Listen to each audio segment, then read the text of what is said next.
Be'ezrat Hashem, cette semaine, c'est d'abord Purim. Et également, on va lire un texte en plus dans la paracha qui concerne la vache rousse. C'est tout simplement, c'était une manière à l'époque du Beth Amikdash de préparer les gens à se purifier pour pouvoir emmener le Korban Pessah, l'agneau pascal. Alors, cette année, étant donné que nous sommes vraiment dans un moment crucial où on sent que les choses sont en train de se bouger et que on raconte tellement de choses, beaucoup de personnes prennent des textes, les lisent et ne comprennent pas que ce qu'ils ont lu n'est pas du tout adapté à la situation d'aujourd'hui. Et je vais vous dire tout de suite pourquoi.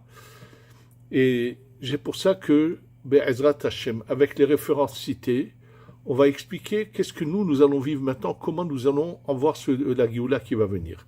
Maintenant, moi, je vous parle, il n'y a rien eu encore avec l'Iran, et je pense qu'au moment où je mettrai le cours en ligne, il y aura pour l'instant encore rien, mais que ça va plutôt se déclencher à peu près aux environs de Purim, et que Be'ezrat Hashem, ça sera le début de la fin. Ça veut dire que après ce qui va se passer, on ne sait pas comment, va commencer le processus de la Géoula.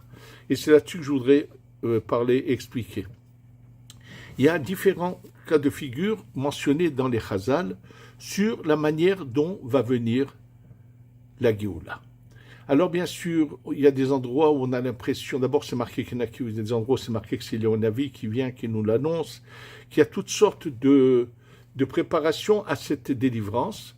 Or, on a une contradiction flagrante avec ce texte qui se trouve dans la Gemara, dans le traité de Ta'anit, Daf Yudzaïn, page 17, au premier côté de la page en bas et de l'autre côté. Et là-bas, la Gemara est en train de parler qu'est-ce qui donne l'autorisation aux Kohanim de boire du vin. Quel problème? Ben oui, parce qu'un Kohen qui a bu du vin ne peut pas travailler dans le temple. Et donc, la crainte est que le Kohen a bu du vin et tout d'un coup, le temple est descendu et il ne peut pas aller commencer le travail dans le temple.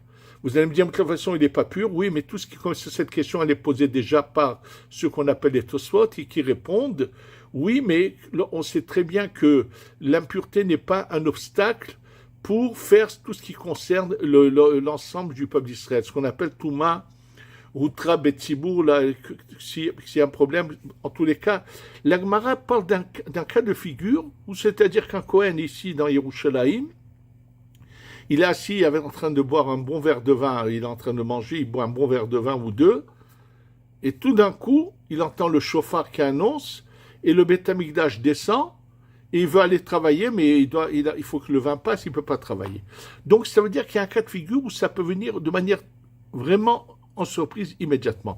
De toute façon, il y a quelque chose de semblable, je vous le répète, c'est à ceux qui veulent le regarder, dans les paroles de Rashi, qui se trouve dans le traité de Souka, Daf Mem Aleph, page 41, du premier côté de la page en bas. Et Rashi dit les mots suivants, et les mots de Rashi, je vous le répète, se trouvent dans 3 endroits dans le Tikkuné HaZohar et dans le Zohar également. Le Bayit Shlishi, le 3e temple, est prêt. Il est prêt, il est complètement fait prêt. Il a juste à descendre en une fraction de seconde. Et d'ailleurs, Rashi dit comment c'est qu'il est prêt. C'est marqué dans la fin de Aziashir Moshe, où on nous dit que le 3e temple, c'est Dieu qui le fabrique. Mikedash Adonai Konenu Yadecha. Le Beth Amikdash de Dieu, c'est le 3e, c'est tes mains qui vont le faire. D'ailleurs, le Tikkuné HaZohar, dans un endroit, ramène le même verset que Rashi. Rashi a dû le prendre du Tikkuné HaZohar, je ne sais pas comment ça lui est parvenu, ou bien il l'a su il a une révélation. Et le Tikkuné HaZohar explique le premier temple qui a été créé par l'homme. Le 2e également ont été détruits. Et c'est parce que c'est l'homme construit. Premier et 2e temple construit par l'homme, ils sont détruits. Le 3e, c'est la main de Dieu, il ne sera pas détruit. Donc, on a vraiment cette formule-là, et il y a d'autres formules où, mais ça prend du temps, il y a d'abord tellement de guerres, et on sait qu'on va être délivré, mais ça va prendre du temps, et en attendant, il y a des étapes où il y a des morts, il y a toutes sortes de choses. Alors sachez que toutes ces contradictions sur les différentes manières dont les choses vont se passer, je vais vous expliquer que tout est juste, mais ça dépend dans quel contexte, et je vais expliquer ça tout de suite. Pour le comprendre, il faut se rappeler deux choses importantes qu'on va voir maintenant ensemble. La Gemara, dans le traité de Sanhédrin, dans le Perek Helek, la Gemara nous ramène ce verset qui se trouve dans le livre de Daniel. Lorsque dans le livre de Daniel, on parle de la délivrance finale, il y a dans le même verset, il y a deux mots qui se suivent qui sont une contradiction. C'est marqué Be'ita Ahishena. Le mot Be'ita veut dire en son temps. Ahishena, je vais le devancer. Alors la Gemara dit, mais je ne comprends pas, c'est en son temps ou je le devance? La Gemara répond, Zahu Ahishena. S'ils ont du mérite, ça pourrait être devancé. Ils n'ont pas le mérite, Be'ita, en son temps. Alors, il faut savoir qu'est-ce que ça veut dire devancer ou en son temps. Pour comprendre ce que ça veut dire devancer, il faut le savoir, c'est, je vous le répète, une évidence dans le Zohar, que le processus doit se passer dans le 6e millénaire qui est à l'encontre du vendredi. Ça veut dire que nous sommes maintenant à l'entrée du Shabbat, de ce grand Shabbat qui est le 7e millénaire, et comme le Shabbat, on ne le reçoit pas à la tombée de la nuit, on le reçoit bien avant, donc nous sommes vraiment dans ce moment qui est l'entrée du Shabbat, on ne peut pas le dépasser, c'est incessant. Absolument. Et le mot, donc ça, nous sommes maintenant arrivés à cette période de Be'ita. Mais qu'est-ce que veut dire Achishena? Il y a eu des options. Et comment on le sait qu'il y avait ces options-là? C'est parce que Baruch Hashem, le Zohar, dans un endroit, il nous parle d'une des options et dont on connaît maintenant l'effet ils ont raté de très peu cette option de devancer. C'était en 5408. Nous sommes en 5786, donc en 5408, c'est un peu moins de 400 ans. Il y a presque moins de 400 ans, ils étaient dans une opportunité sans pareille. C'était l'époque où se trouvait ce très très grand Mekoubal exceptionnel il s'appelait Rab Shimshon Meostropoli. D'ailleurs, il prévient les gens, faites tchouva, la Géoula est proche. Malheureusement, et alors d'abord où c'est que c'est marqué dans le Zohar dit les mots suivants.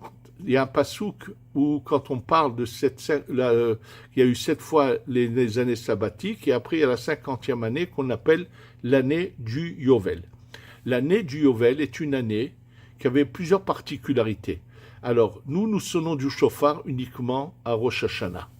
Or, à l'époque où il y avait également le Yovel, l'année du Yovel, on sonnait du shofar également à part Rosh Hashanah, également à Yom Kippour.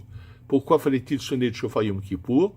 Parce que tous ceux qui avaient été vendus comme esclaves ou qui s'étaient vendus, l'année du Yovel, après Kippour, dès qu'ils entendaient ce shofar, il est annonciateur de leur liberté.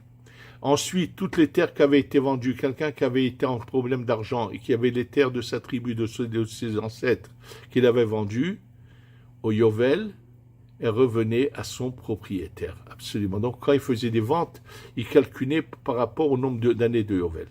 Et donc, la Torah a dit, Bishnat hayovel hazot, tashuvu ish elechazato vishmarto tashuvu. Ça veut dire, dans cette année de Yovel, vous allez retourner dans vos terres, les hommes vont être libres. Et là, le Zohar dit, Bishnat hayovel hazot, le mot hazot s'écrit comme ça, he, ensuite zayin, aleph, tav. Le he, dit le Zohar, c'est l'allusion après 5000 ans. Et Zot, le mot Zot, Zayin Aleph Tav, c'est 408. Bishnat, en 5408, vous allez arriver à la délivrance totale. Oui, c'est le Zohar qui en parle. Nous savons que ça n'a pas eu lieu, mais c'est l'inverse qui s'est passé. Il s'est passé des choses terribles. C'est l'époque où les Cosaques les Cosaques, ce sont les Ukrainiens. Je vous le rappelle, le monde se rappelle bien de cela, que les Ukrainiens sont les Cosaques qui ont été la pire des calamités pour le peuple d'Israël. Ils ont été des collaborateurs avec les Allemands, ils ont été pires que les Allemands vis-à-vis des Juifs. Et sachez qu'en 5408, ils étaient les esclaves des princes polonais. Et à la suite d'une histoire qui est racontée en long et en large dans un livre qui a été écrit par quelqu'un de cette époque, Yaven Ametsula, c'était le nom de ce livre, ou bien Xerotar Vetat, les décrets de 408 et 409. C'est celui qui connaît l'histoire. C'est dommage, ce livre n'a jamais été traduit en français, mais ce serait bien que quelqu'un se donne la peine d'écrire toute cette histoire vraiment sombre et terrible du peuple d'Israël de cette époque. Sachez qu'en 5408, 5409, il y a eu un holocauste pire que celui d'Hitler. La plus grande majorité des communautés juives d'Europe ont été décimées, oui. Une grande partie du peuple d'Israël a disparu en Europe, bien sûr. Par qui? Le chef des Cosaques s'appelait Hamil. Quand vous verrez dans les livres Hamilski, ça veut dire Monsieur Hamilski, c'est le même mot, veut dire monsieur. Hamil, c'était son nom. C'était un esclave des princes polonais qui avait été emprisonné. Et malheureusement, à cause d'un juif renégat qui lui a dit qu'il a aidé à se sauver, il a réussi à soulever tous les Ukrainiens et les Cosaques, se libérer du joug des princes polonais. La Pologne était un très grand territoire avec des principautés, et il est passé de ville en ville, et ils ont fait un massacre, absolument. D'ailleurs, chez les Ashkenazim, il y a des lamentations qui s'appellent de Kina, de Tarvetat, qui reflètent cet événement. Donc ça, il y avait une possibilité qui ne s'est jamais passée, mais qui aurait pu se passer, puisqu'elle était même mentionnée dans le Zohar, et le Rav Shimshon Mostropoli savait qu'ils étaient dans une opportunité exceptionnelle de faire venir la Géoula, du Mashiach. Simplement, quelle différence y a-t-il entre cette possibilité que nous, bien sûr, on les a toutes ratées, il n'y avait pas que cette, il y en avait d'autres certainement que nous ne connaissons pas, qui sont à Richena, ça aurait pu être devancé. Et là, celui qui nous éclaire là-dessus, c'est le Gaon de Vilna. Le Gaon de Vilna nous dit, nous savons pertinemment, et je vous le répète tout de suite, qu'il y a Moshe Rabbeinu et deux Mashiach. Il y a le Mashiach ben Yosef et le Mashiach ben David. Alors bien sûr, dans un endroit du Zohar, c'est clair qu'ils vont apparaître ensemble. Moshe au milieu, à sa droite, à la fin du Zohar, c'est dans le Sefer Devarim, là-bas, c'est dans les mots que je vous dis. Là, à la droite du Mashiach, il y a le Mashiach ben David, qui lui va se venger de toute l'Orient, ça veut dire de toute cette catégorie d'individus qui sont attachés à l'islam, qui nous ont persécutés. Et à la gauche du Mashiach, de Moshe Rabbeinu, il y aura le Mashiach ben Yosef, pour lui se venger de tous ces gens-là, comme les Allemands de la Shoah, ou comme les Ukrainiens, tous ceux de l'Occident, de la chrétienté qui nous ont fait du mal, comme entre autres Pie XII, qui était à l'époque de Hitler. Ils vont tous payer, bien sûr, et qu'est-ce que Moshe Rabbeinu? Moshe Rabbeinu, lui, va s'occuper de cette catégorie du peuple d'Israël qui ne sont que la réincarnation de ce qu'on appelle le Erev Rav, qui sont ces Égyptiens qui s'étaient convertis, qui sont sortis dans le désert, que c'est Moshe qui a accepté, et qui jusqu'à aujourd'hui, on en bave et on en souffre, parce qu'ils font du tort au peuple d'Israël en se prétendant partie du peuple d'Israël, mais ils combattent Dieu à travers, et ils combattent l'installation en Eretz Israël. C'est bien défini qu'ils sont sur Erev Rav, donc c'est Moshe qui va s'en occuper. Donc apparemment, ils viennent ensemble.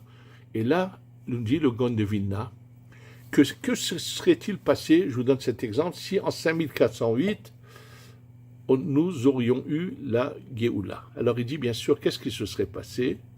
Que tout le peuple d'Israël du monde entier serait venu en Eretz Israël, il y aurait eu le Beth Amikdash, mais tout aurait continué normalement, rien de spectaculaire. Ça veut dire que les gens auraient continué à vivre et mourir, à travailler, simplement, dans l'indépendance, ne plus être sous la domination des nations, jusqu'au jour où les nations se seraient soulevées pour combattre le roi d'Israël qui aurait été constamment le Mashiach ben Yosef qui continue en une lignée du Mashiach ben Yosef.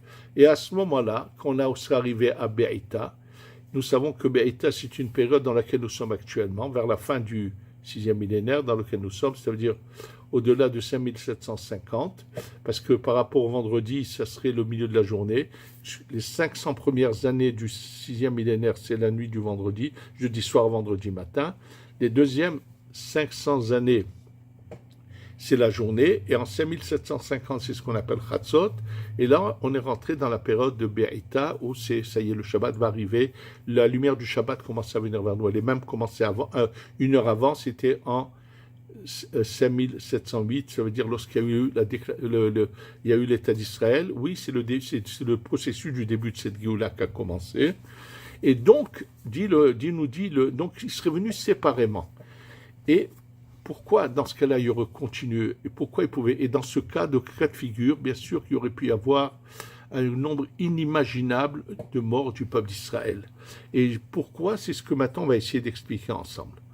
Le Harizal nous enseigne un enseignement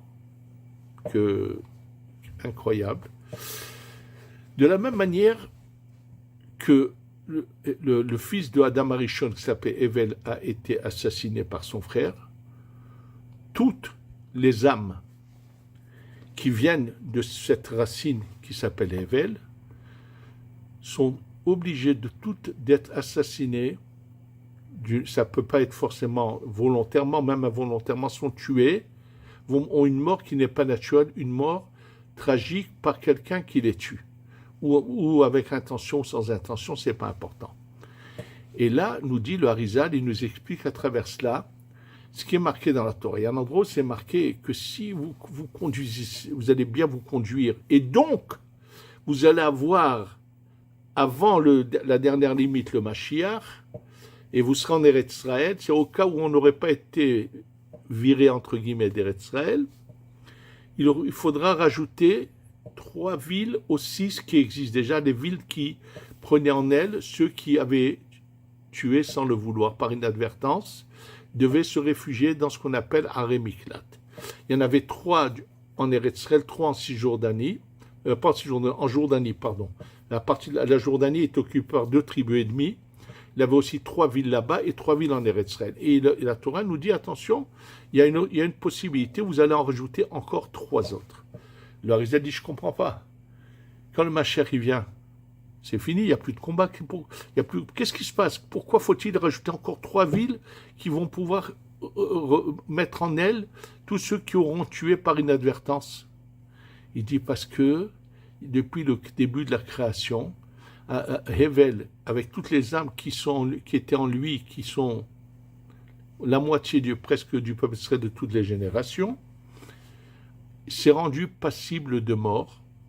Il a fait quelque chose qui est mentionné dans le Tikkun HaZohar, mais qui n'est pas clair ce qu'il a fait, mais il a fait quelque chose qui a provoqué que lui, parce que la mort avait déjà été provoquée par la faute de son père. Quand lui, il a fait quelque chose de semblable à la faute de son père, même un peu moins fort, étant donné que de toute façon le décret de mort avait déjà existé, donc lui, il a rajouté que ceux qui sont en lui, donc toutes ces générations jusqu'à nos jours, qui viennent de cette racine qui s'appelle Evel, devront mourir de manière, comme par une sorte d'assassinat.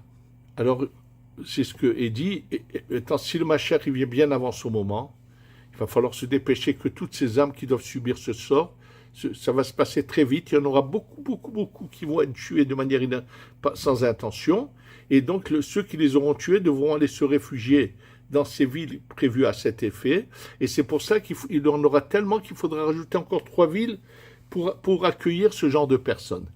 Donc, vous voyez qu'il y a encore un cas de figure où il se passerait des choses terribles avec beaucoup de morts. C'est dans le cas, comme le dit le Harizal, de Achishena, où on aurait eu la Géoula avant son moment. Mais, si on n'avait pas eu la Géoula avant son moment, comme c'est le cas actuellement, pendant tous ces siècles, il y a eu la Shoah, où 6 millions de Juifs ont été assassinés.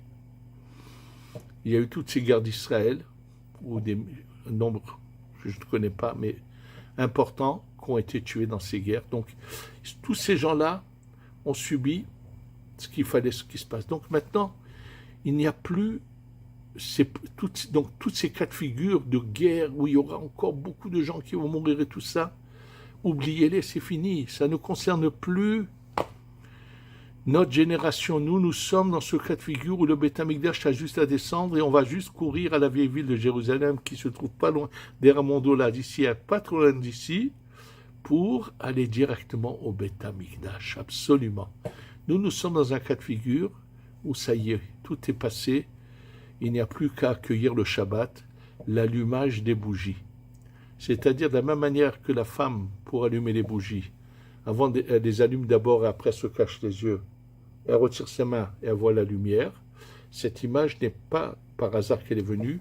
Le Ben Ishraï, quand il parle de cette loi, que c'est comme ça qu'il faut faire, comme le faisait dans ces derniers siècles, tout le peuple d'Israël à l'unanimité, jusqu'il y a quelques années, le Rav Ovadia Yosef a voulu changer cette coutume qui était dans tout le peuple d'Israël, et d'ailleurs son Rav, qui s'appelait le Rav Zaratia, a dit à des personnes, dont une que moi j'ai connue, qui était un élève du Rav Zaratia, qui m'a dit qu'un jour, il a été convoqué par le Rav Zaratia de Porat Yosef, qui était le Rav de Rav Ovadia Yosef.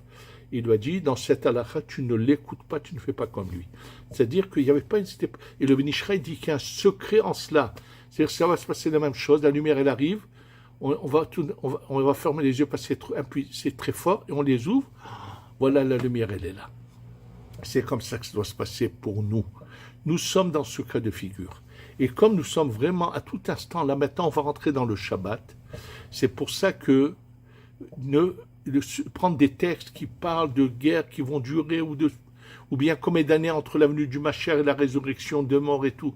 Encore une fois, comme l'explique Gaon de Vilna, si nous avions eu Achishena, ça veut dire que ça aurait été devancé, il y aurait eu une longue période avec le Mashiach Ben Yosef seulement, qui aurait eu à faire après des guerres contre les peuples du monde, qui auraient voulu se soulever quand même contre le peuple d'Israël, et il était question que dans ce cas-là, le Mashiach Ben Yosef soit tué par nos ennemis, mais ce cas de figure n'existe plus. Il n'existe plus ce cas de figure. Maintenant, c'est Moshe avec les deux Mashiach qui arrivent, et sachez une chose, nous sommes encore, je vous le répète, à l'entrée de Shabbat. C'est pour ça que je demande à tout le monde de recevoir un peu le Shabbat plus tôt, et que tout le monde maintenant se pourrime, où cette lumière puissante doit descendre, par cette lumière puissante qui va descendre, ben Ezrat Hashem, l'Iran va recevoir des coups terribles. En Iran, ça ne va pas se finir en une journée. Il va y avoir un moment où Téhéran et son aéroport vont être libérés de la domination des mollahs, qui donnera une fenêtre d'ouverture aux Juifs restés en Iran de monter dans des avions et de venir. Et ensuite, ne croyez pas que les mollahs, même s'ils auront reçu des coups, vont se la fermer. Il y aura une guerre civile, ça continuera, ils reprendront Téhéran, mais qui se tuent entre eux, on n'en a rien à faire. Ils seront occupés à se tuer entre eux, et nous, va commencer un processus où subitement on va voir l'endroit du temple se vider de ce qu'il y a dessus. C'est-à-dire que tout d'un coup, il va se passer quelque chose et hop, on va voir le troisième Beth Amikdash descendre. Et bien sûr, il va y avoir un son de chauffard dans le monde entier. Et vous saurez que ceux qui sont encore à l'étranger devront courir dans les aéroports pour prendre un avion et arriver. C'est-à-dire que là, maintenant, je pense que c'est aux environs de Purim que va se déclencher ce processus vis-à-vis de l'Iran. Et ce sera le début de cet événement magnifique qui va être la descente du troisième Beth Amikdash, où Be'ezrat Hashem, on a vraiment une grande opportunité qu'il ne faut pas qu'on rate. On va tous demander à Hashem pour que cette année, nous allons consommer le Korban Pessah. Et c'est pour ça que dès qu'on va avoir cette délivrance, vous allez voir qu'on va tout de suite trouver des vaches rousses qui sont aptes à faire le rituel de la vache rousse, pour que on commencera à purifier tout le monde pour qu'on puisse tranquillement aller au Beth Amikdash. Et bien sûr, après que le Beth Amikdash soit descendu, il va y avoir une période transitoire entre notre état actuel en matière jusqu'à qu'on se métamorphose petit à petit en lumière, qui va durer assez longtemps. Oui, c'est cette période de l'entrée du Shabbat. Nous recevons le Shabbat avant son moment, jusqu'à qu'il fasse vraiment nuit. C'est ce qu'on appelle le Ben Hashemashot, cette période intermédiaire qui va être assez longue. Et d'ailleurs, on le voit dans la fin de Masechet Makot, qu'il y aura tous les gens du monde qui n'auront aucune haine contre nous, qui au contraire ont été toujours gentils vis-à-vis du peuple d'Israël, ce qu'on appelle Hasido Motaolam, vont avoir une vie très longue qui va durer jusqu'à presque 200 ans, puisque de toute façon, le Shabbat totalement rentré, ça sera en 6000. Et entre 5008 et 6000, je vous répète, ces deux siècles-là, comme l'a déjà dit le Ramban et le Ramoshe Cordoviro, c'est sûr qu'on sera déjà dans la Géoula, avec même la résurrection, puisque je dis l'histoire de 40 ans et tout ça, c'est en cas de Achishena. Dans notre cas de figure, c'est des éléments qui vont aller très vite, et il y aura bien sûr pendant cette période-là ce jugement dont je vous ai parlé, où tous vont être jugés de nouveau, pour que le corps qui aura participé au mitzvot soit récompensé, et bien sûr on va commencer à passer à l'étape suivante, où il y aura également un libre arbitre, attention, mais à un autre niveau, et c'est ça ce qui nous attend, dans la bonté d'Hachem, sans risque il y aura, bien sûr, il y aura le Mashiach va juger, Moshe Rabbeinu va s'occuper de tout, le Erev Rav, et ils seront définis, et bien sûr qu'ils vont être jugés, punis, ceux qui devront subir, ils devront le subir, mais disons que tous ceux qui auront servi Hachem sincèrement, et qui auront eu le désir de vouloir revenir en Eretz, même s'ils n'ont pas pu, ils seront pleinement récompensés, sa délivrance va se passer dans la douceur, et Be'ezrat Hashem, avec tous ensemble, j'espère qu'on va bientôt le voir, et que cette année ensemble, on pourra